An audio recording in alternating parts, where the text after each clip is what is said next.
Well, today is May 8th, and about 50 years ago, in 1959, and it was right around this time, I had finished my first year at St. Lawrence, and I wanted to spend some time at the camp kind of recuperating. A couple of my buddies came up on the weekend, and we were riding around in my parents' boat, and we were just cruising at very, very slow speed, just putt-putt speed. This boat came by with from the opposite direction with a skier and two people in the boat. Near the islands. And it was over near the islands, yeah. In front of your camp. And the skier turned out to be Gloria, and she fell right in front of my boat. So all I had to do was just shut the engine off. So we kind of talked, and Gloria climbed into her brother's boat, and we got talking, and I think our first date was probably on a Friday night. It may well have been that in the same night. We went over to what was called Lockwood's in those days. It's now the Buffalo Head Hotel. Her whole family was there having a fish fry, and I joined them and met them all. And we all just got along really well, and the relationship grew from there. Gloria and I spent an awful lot of time together.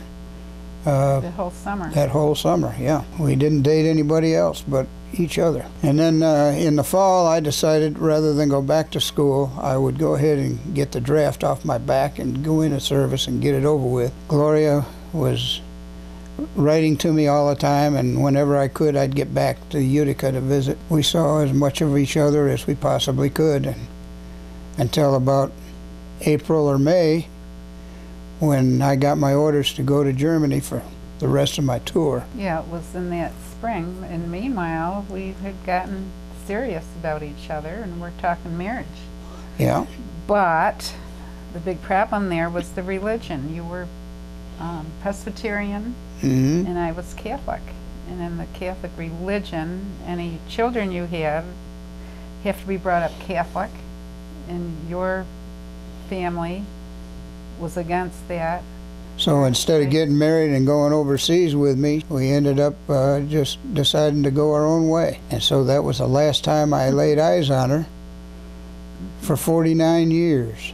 And then on June 13th of 2007, I was in Utica. I called her brother Rick because I had been sailing with Rick on his 38-foot sailboat on 3 occasions over the last 5 or 6 years. We agreed on meeting for dinner. First thing he said was, "Oh, by the way, Gloria just moved back into town and built her a house." And I said, "Well, why don't you just call her and invite her to dinner?" So he did. She had other plans, but invited us up to see her house, and after we ate. We got there, and I walked in, and I know that my mouth dropped open. I couldn't believe my eyes, because I would have recognized Gloria anywhere I saw her. As I recall, we talked for 30 or 40 minutes, and on our first date, we discussed that conversation, and we both felt like we'd only been apart for several months rather than several years.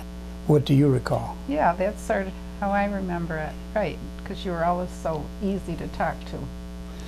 On the way home that night, Eileen said, No. "You're going to call her for a date, aren't you?" And I said, "Nah, she doesn't want to go out with me. I live in Alabama." And she said, "Well, she gave you all the signs." And I said, "I didn't pick up on any signs." And she said, "Well, I think it's because you were in shock." And I said, "Well, that's very possible."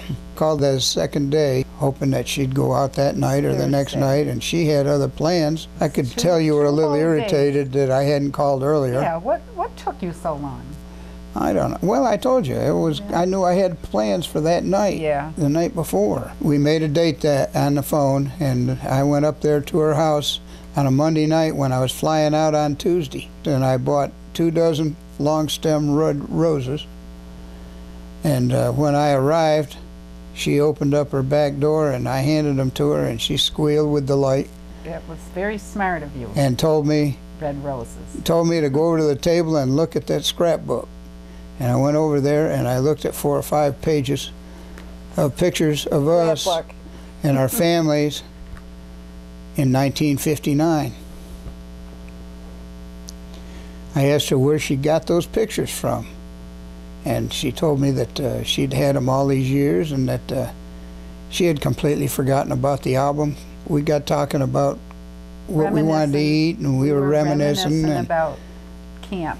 Yeah, and so we decided we'd just drive up to camp. Yeah. So we went up there to what we call Lockwoods and had dinner.